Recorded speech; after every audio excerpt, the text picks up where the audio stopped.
सावत्र आई, रंग माझा सावळा. ए काळतोंडे पांढऱ्या पायाची, कुठे जाऊन बसली आहे? ही भांडी कोण तुझी आई येऊन घासणार आहे काय ढगातून परत येऊन? स्वतः गेली ते गेली, या काळतोंडीला मागे ठेवून गेली आहे. हिला पण घेऊन जायचे होते, कशाला आमच्या उरावर सोडून गेली आहे? कुठे कडमडली आहे की कुठे मरून पडली आहे? नुसती अवदस आहे माझ्या मागे. माझी सावत्र आई मला शोधत होती, कारण पाहुणे गेल्यानंतर भला मोठा भांड्याचा ढीग घासायचा होता. जी मंडळी मला लग्नासाठी बघायला आली होती आणि माझा काळा रंग पाहून तोंडावर नकार देऊन निघून गेली होती. नमस्कार, मी सुहानी. मी लहान असताना माझ्या जन्माच्या वेळी माझी आई मला सोडून देवाघरी गेली होती. मी रंगाने खूपच काळ्या रंगाची होते. मी खूपच लहान असल्यामुळे आणि पोटापाण्यासाठी बाबांना बाहेर जावे लागायचे. माझा सांभाळ करण्यासाठी माझ्या बाबांनी दुसरे लग्न केले. माझी दुसरी आई सुरुवातीला माझ्याशी बरी वागायची, पण दिवस जसजसे पुढे जातील तसतसे तिच्या स्वभावात माझ्याविषयी कडवटपणा जाणवू लागला. ती माझा तिरस्कार करू लागली. काही दिवसांनी तिला एक मुलगी झाली आणि ओघाने सावत्र बहीण माझ्या आयुष्यात आली. ती दिसायला फारच सुंदर होती. तिचा रंग गोरापाण पांढरा शुभ्र होता, डोळे निळे. तिला बघता क्षणी असे भासायचे की जणू अप्सराच जमिनीवर अवतरली आहे. तिचे नाव सियाली होते. ती दिसायला अतिशय सुंदर होती, पण वाणीने अतिशय फटकळ, भांडखोर, हट्टी, कामचुकार व अत्यंत आळशी होती. खरं तर तिचा असा स्वभाव माझ्या सावत्र आईमुळेच झाला होता, कारण ती नेहमी आमच्या दोघींमध्ये मलाच घरातील सर्व कामं करायला लावायची आणि सियाली फक्त आराम करायची, झोपून राहायची, टी व्ही चॅनेल बदलून बदलून पाहत राहायची. त्यामुळे ती खूप आळशी झाली होती. लहानपणापासून मी शाळेत खूप हुशार होते. घरातील सर्व काम पूर्ण झाले की मी लगेच अभ्यासाला सुरुवात करत होते. मिळेल तेवढा वेळ दिलेला अभ्यास करण्यात जात असे. माझे बाबा मला कधी कधी अभ्यासात मदत करीत असत, पण ते माझ्या सावत्र आईला बिलकुल आवडत नसे. दररोजचे घरातील सर्व काम केल्यामुळे ते माझ्या अंगवळणी पडले होते आणि रोजच्या सवयीमुळे मी प्रत्येक कामात तरबेज झाले होते. कोणतेही काम असो किंवा पदार्थ असो, मी चुटकीसरशी पूर्ण करत होते. अनुभवामुळे माझ्या हातचा पदार्थ चविष्ट होत असे. माझे बाबा माझा लाड करायचे, पण माझ्या सावत्र आईला ते आवडत नव्हते. आईमुळे ते थोडे दबकून असत, पण आईला चुकवून ते माझ्याशी खूप प्रेमाने वागत. कधीकधी आईने रागाने जेवण नाही दिले तरी ते चोरून मला खायला आणून देत असत. जेव्हा बाहेरून घरी काही चांगले खायला आणले जात असे ना, तेव्हा ते माझी सावत्र आई लपवून ठेवत असे आणि फक्त ती आणि सियाली दोघी मिळून खात, मला काहीच देत नव्हते. हे माझ्या बाबांना माहीत होते, म्हणून ते माझ्यासाठी मुद्दामहून वेगळे पार्सल आणत व मला देत. मला तेव्हा खूप आनंद व्हायचा. त्या जेव्हा आत हळूच खात, तेव्हा मी बाहेर जाऊन बाबांसोबत ते खात होते. एकदा सकाळी सकाळी मी अंघोळ, देवपूजा वगैरे करून सर्वांसाठी चहा बनवत होते.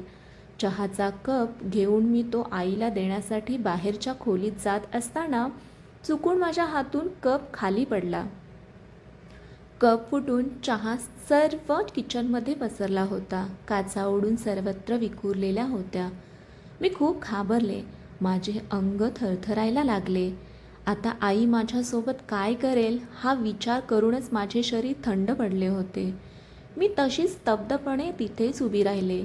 डोळ्यातून आपोआप पाणी गालावरून खाली ओघळत होते. पुढे काय होणार याची कल्पना करून माझ्या तोंडातून शब्द फुटत नव्हता. मला त्या क्षणी असे वाटत होते की माझे डोके गच्च झाले आहे आणि पूर्ण शरीर थरथरत आहे आणि ते थंड पडले आहे.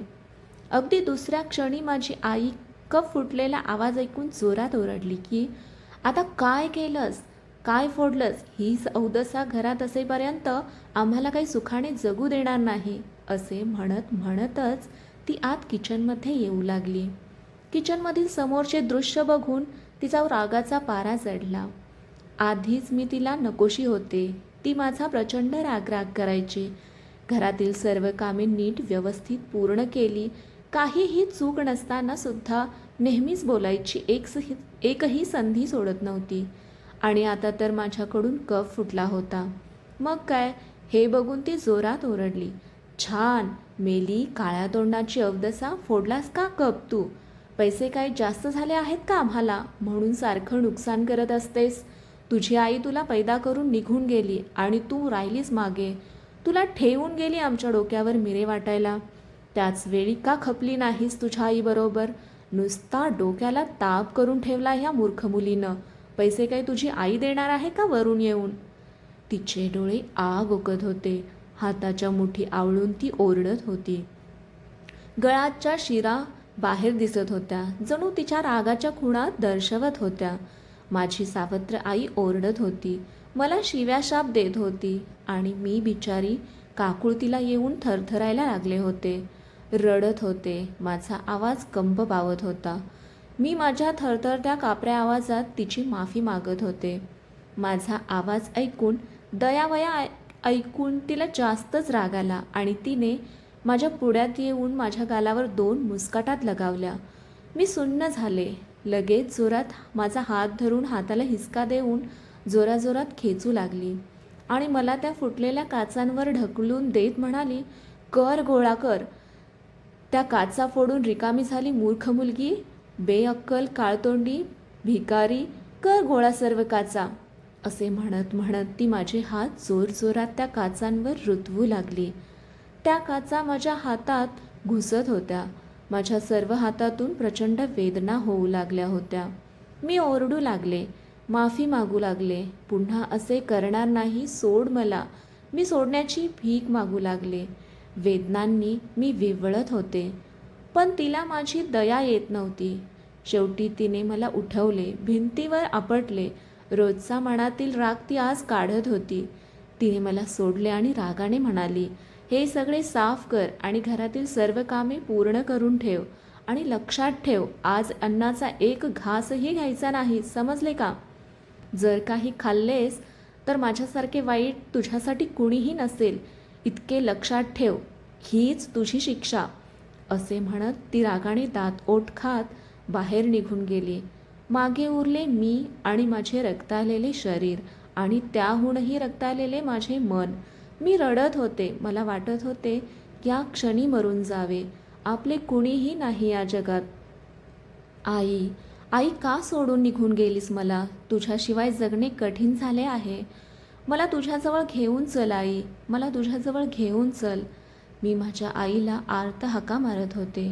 कोलमडून पडले होते, मानसिकदृष्ट्या आणि शारीरिक दृष्टीनेही. आईविना जग किती दुष्ट आहे याची जाणीव मला क्षणाक्षणाला होत होती.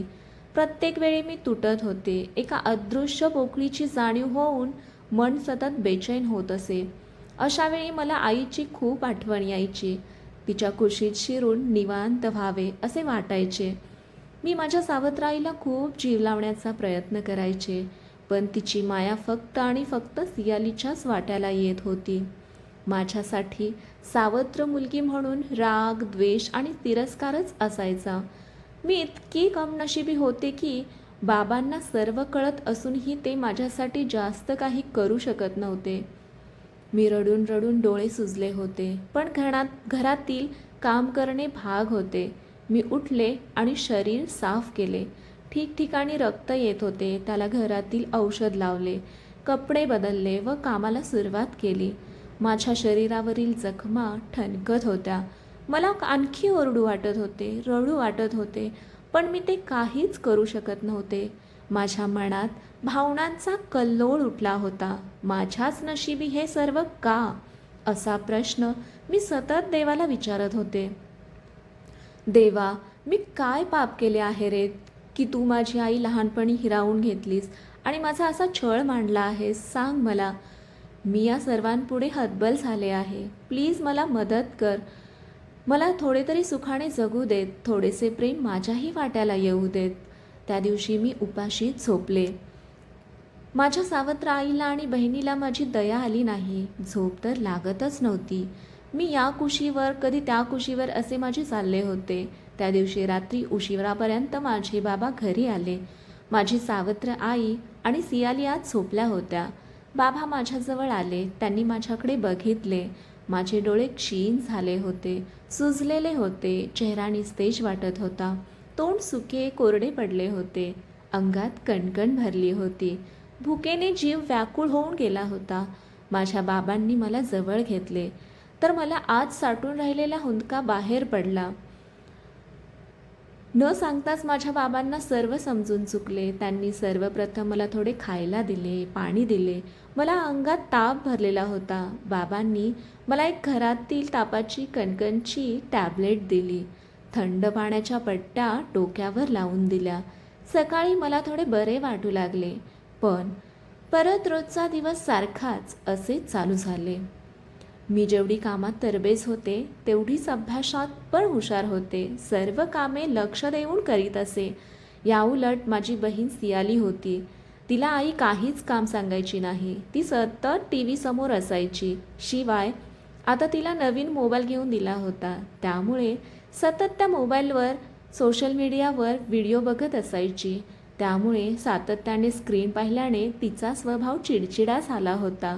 तसेच काही करण्याची तिची मानसिकता उरली नव्हती. माझे बाबा आईला समजावून सांगण्याचा प्रयत्न करत होते, पण आईच्या डोळ्यांना मुलीच्या प्रेमाची पट्टी बांधलेली होती. ती काही ऐकून घ्यायला तयार नव्हती. तिला वाटायचे बाबा सुहाणीचा विचार करत आहेत आणि माझ्या मुलीला सुखी असलेले पाहवत नाही आहे. मीच बाबांच्या डोक्यात भरवत आहे असा तिचा गृहीत धरून वागत असे. पण तिच्या अशा वागण्याने आणि सियालीचा अतिलाड झाल्याने ती अभ्यासातही आणि सगळ्याच बाबतीत मागे पडत चालली होती. आता मी 10वीत होते. मला खूप अभ्यास करून काहीतरी चांगलं काम करायचे होते. त्यामुळे मी खूप अभ्यास करायचे. पण जेव्हा अभ्यासाला बसायचे तेव्हा आई काही ना काहीतरी वेगळं काम काढायची आणि मला अभ्यासावर लक्ष लागू नये असे बघायची आणि म्हणायची, अभ्यास करून काय दिवे लावणार आहेस? सोडून दे ती शाळा. घरातील कामाकडे लक्ष दे जरा, म्हणजे संसार तरी नीट करशील. काय माहीत कोण पसंत करतात की नाही अशा काळ्या तोंडाला. आधीच कुरूप आणि त्यात घरातील कामे नाही जमली तर कोण लग्न करणार तुझ्याशी? आणि मग नाही लग्न जमले तर राहशील तशीच बिन लग्नाची. आमच्याच डोक्याला ताप, दुसरं काय? असे टोमणे मारून वेळोवेळी माझा अपमान करून मला तुच्छ लेखायची. मला अगदी मेल्याहून मेल्यासारखे व्हायचे. अश्रू डोळ्यात साचून डोळ्यातून गालावर आपोआप ओघळले जायचे. असे वाटायचे की कुणीतरी मला सपासप वार करत आहेत आणि माझे हात पाय घट्ट दोरीने बांधले आहेत आणि तोंडाला चिकटपटीने बंद केले आहे, ज्यामुळे मी ओरडू शकत नाही, बोलू शकत नाही, रडू शकत नाही किंवा विरोधही करू शकत नाही. मी मजबूर होते, पण इतके असूनही मला या सर्वाची सवय झाली होती. त्यामुळे मी आता घरातील सर्व कामे पूर्ण करून मिळेल तो वेळ अभ्यासात लक्ष देऊन तो पूर्ण करण्याचा प्रयत्न करत होते. काहीही करून मला 10वीत चांगले मार्क्स पाडून चांगल्या कॉलेजमध्ये जायचे होते. कारण मला माहीत होते डोनेशन भरून मला ॲडमिशन घेणार नाहीत. मेरिटवरच मला ते मिळवायचे होते. दिवसरात्र मी मेहनत घेतली आणि माझ्या शाळेत अव्वल क्रमांक पटकावला होता. मी खूप खुश होते. बाबांनी माझे खूप कौतुक केले. सर्व शिक्षक माझ्या घरी आले.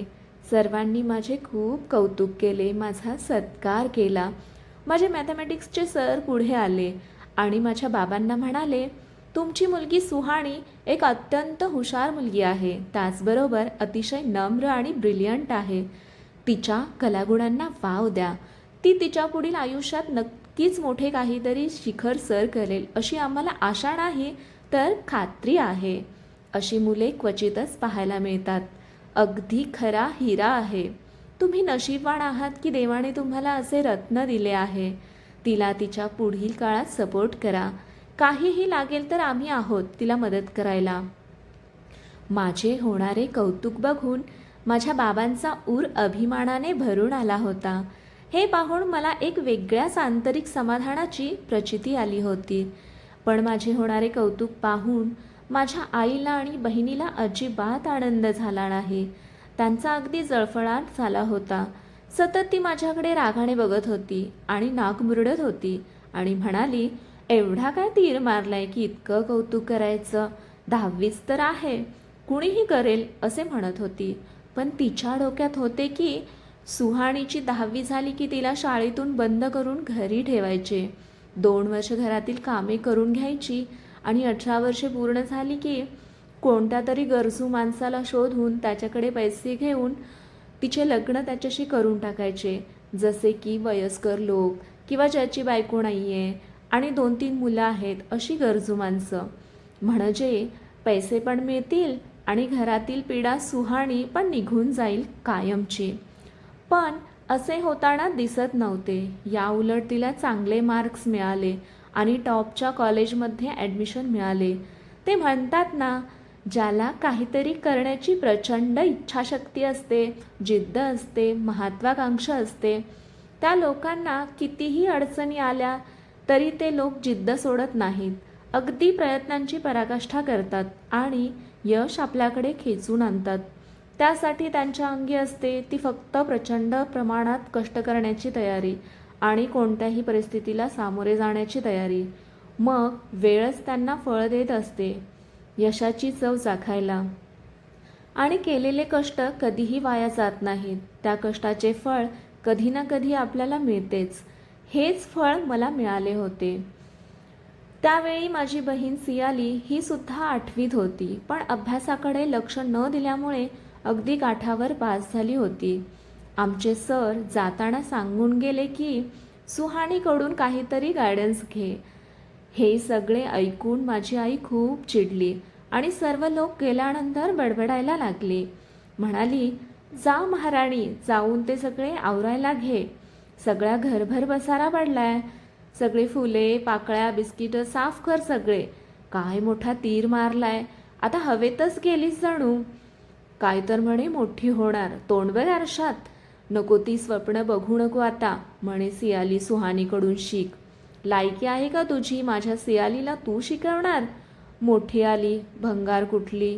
आपल्या लायकीनुसार राहा, जास्त हवेत उडायची गरज नाही, समजले का? जा आता, माझं तोंड काय बघत बसलीस? ती पडलेली भांडी घासून स्वच्छ फरशी पुसून काढ. सगळी घाण करून टाकले आहे माझे घर. खरं तर तिचा जळफळाट झाला होता, त्यामुळे ती अशी बडबड करत होती. मी मुकाट्याने घरातील सर्व आवरले. मी खूप आनंदी होते त्या दिवशी. आता माझे कॉलेज सुरू झाले. शाळेत युनिफॉर्म होता, पण इथे कलरफुल ड्रेस घालून येत होते सर्व. मला आईने कधीच नवीन ड्रेस घेऊन दिला नाही. मी सियालीपेक्षा मोठी होते, पण तिच्यापेक्षा बारीक होते, त्यामुळे आणि आई फक्त तिलाच नवीन कपडे आणायची आणि तिचे जुने झालेले जीर्ण कपडे टाचून शिवून मला घालायला देत असे आणि म्हणायची, घाल हे कपडे, कुठे अप्सरा लागून गेलीस आहेस? आहे तर काळ्या तोंडाची, कोण बघणार आहे तुझ्याकडे? नवीन ड्रेस घातलास काय आणि जुना ड्रेस घातलास काय? दिसायचे तर तुला कुरूपच आहे. घाल जुनेच कपडे मुकाट्याने. मीही काहीही न बोलता मिळेल ते घालत असे. जसे असेल तसे खात होते, राहत होते. यावर्षी मी 12वीला गेले आणि सियाली 10वीला गेली होती. मी झपाट्याने सर्व अभ्यास करत होते, कारण इंजिनिअरिंगला ॲडमिशन घ्यायचे होते. CETचा फॉर्म भरायचा होता. हे जेव्हा मी घरात सांगितले तेव्हा आईने खूप गोंधळ घातला. ती म्हणाली, इंजिनिअरिंग करणार? तुला माहीत तर आहे का ते काय असतं आणि त्याला किती पैसे लागतात ते? लहान तोंडी मोठा घास घ्यायला निघाली आहेस? पैसा खर्च करायला काय झाडावर लागतो काय? आणि तोंड वाकडे तिकडे करत ती म्हणाली, आली मोठी इंजिनिअरिंग करायची आहे. ती बाबांकडे बघत म्हणाली, हे शिकते ते उपकार समज म्हणावं तिला, नाहीतर कॉलेज बंद करून लग्न करून टाका तिचे. माझ्या बघण्यात एक मुलगा आहे, त्यांनी विचारले आहे सुहानीबद्दल. मुलगा चांगला आहे, फक्त एक हात कोपऱ्यापासून नाही आहे. पण काय फरक पडतो, त्यांनी आपणहून मागणी घातली आहे आणि लग्नात फक्त मुलगी आणि नारळ मागितला आहे. बाकी काही नाही. मी म्हणते चालून आलेल्या संधीला नाही म्हणण्यापेक्षा आपण होकार देऊन टाकू. नाहीतर कोण करणार पुढे हिच्याशी लग्न, ही अशी काळ्या रंगाची कुरूप. हे ऐकताच मला गरगरायला लागले. माझ्यासमोर माझ्या आयुष्याचा खेळ मांडलाय असे मला वाटत होते. मी घाबरत घाबरत बाबांना म्हणाले, नाही बाबा, मला शिकायचे आहे, इतक्यात लग्न नाही करायचे. माझा आवाज कापत होता. हातपाय सुन्न झाले होते. माझे सर्व लक्ष बाबा काय बोलतात याकडे होते. मी बाबांकडे पाहत होते. इतक्यात आई म्हणाली, हो का शिकायचं आहे महाराणी साहेबांना? आणि हे असले तोंड घेऊन घरी बसायचे आहे का बिना लग्नाचे? असल्या काळ्या तोंडाला बघून कोणीही लग्न करणार नाही. आणि आम्हाला काही पैसा खर्च करायला जास्त झाला नाही.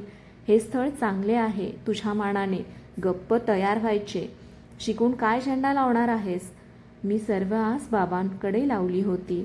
मी थरथरत होते. बाबा, मी नाही इंजिनिअरिंग करत, पण मला ग्रॅज्युएट तर होऊ दे.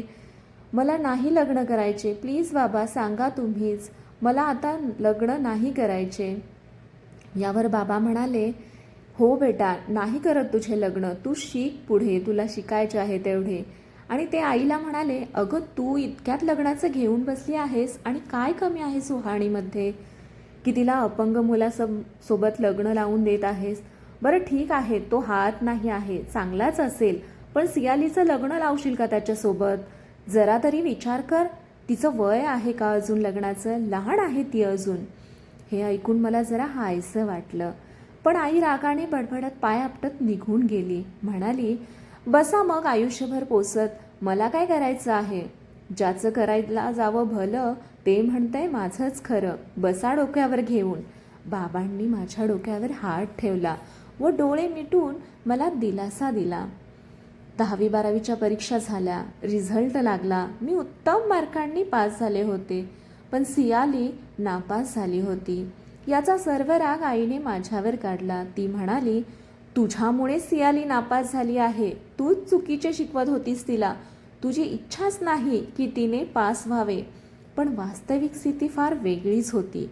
मी जेव्हा केव्हा तिला शिकवायला जायचे तेव्हा तेव्हा ती मला उर्मटपणे बोलायची. म्हणायची, तू कोण लागून राहिली ग मला शिकवणारी? मला गरज नाही तुझ्याकडून शिकण्याची. स्वतःला कोण समजतेस काय माहीत? जा आणि स्वतःचं बघ आधी. आणि नेहमीप्रमाणेच मोबाईल फोनवर गेम खेळत बसायची किंवा रील बघत बसायची. मी अनेकदा सांगूनही तिने ऐकले नाही.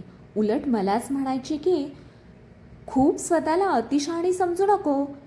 माझी मी बघेन मला काय करायचे ते. तू नको अक्कल शिकवू मला. आली मोठी शहाणी. आणि अभ्यास न केल्याने ती परीक्षेत नापास झाली. त्याचं खापर आईने माझ्यावर फोडले आणि मला म्हणाली, चालती हो माझ्या घरातून.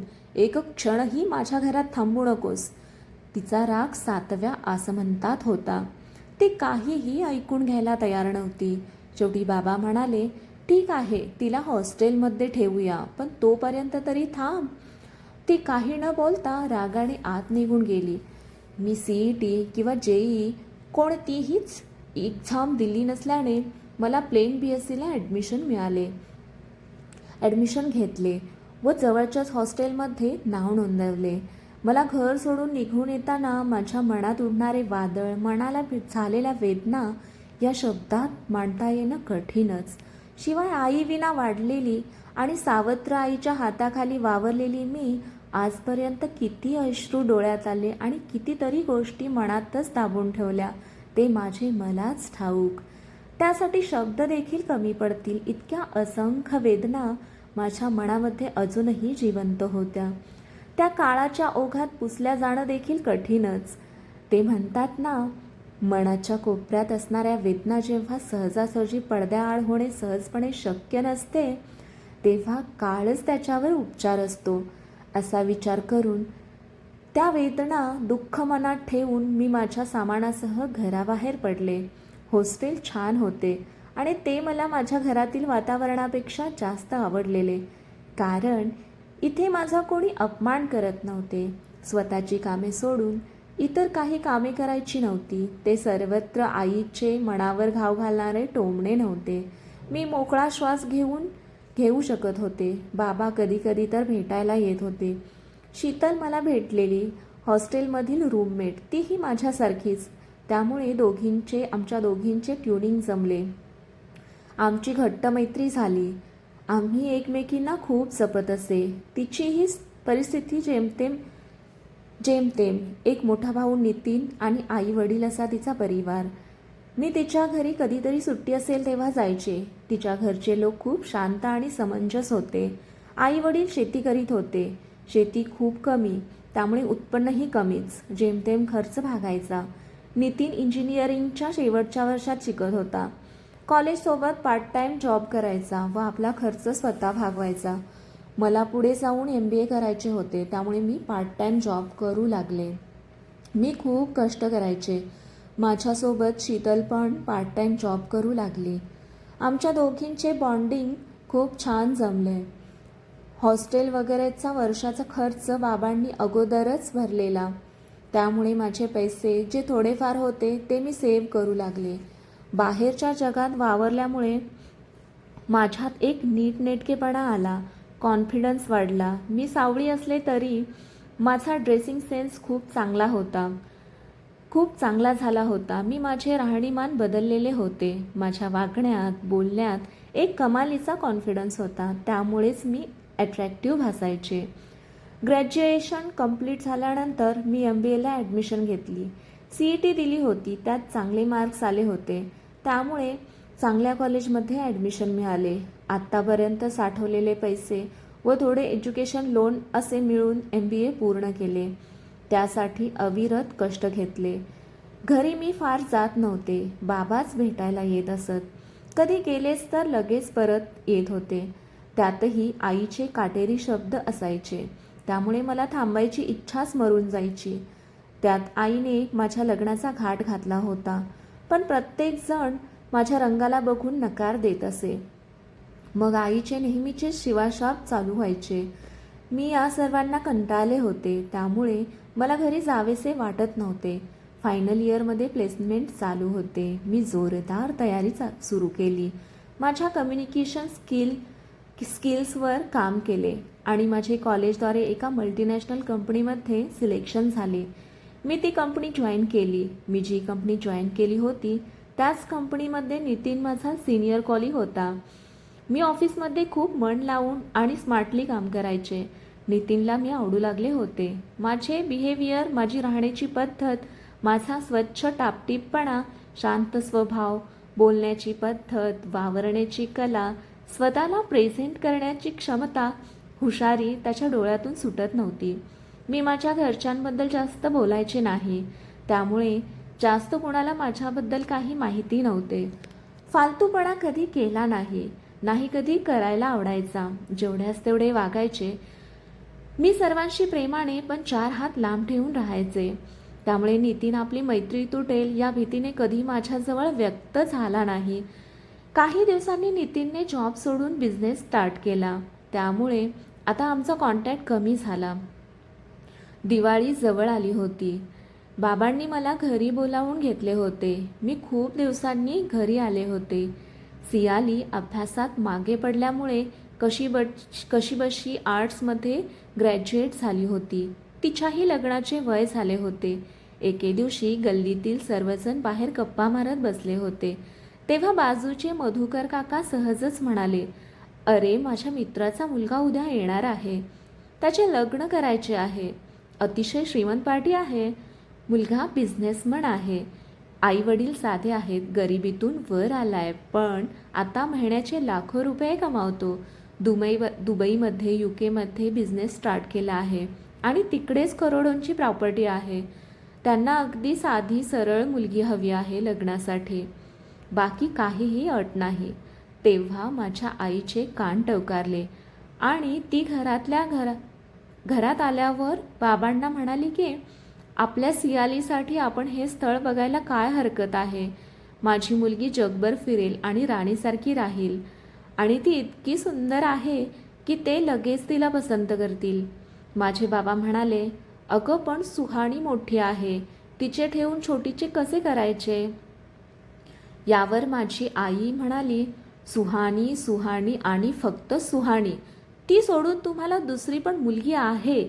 सोडा त्या सुहाणीला आणि मी काय सांगत आहे ते नीट ऐका. हे स्थळ हातचे जाता कामा नये.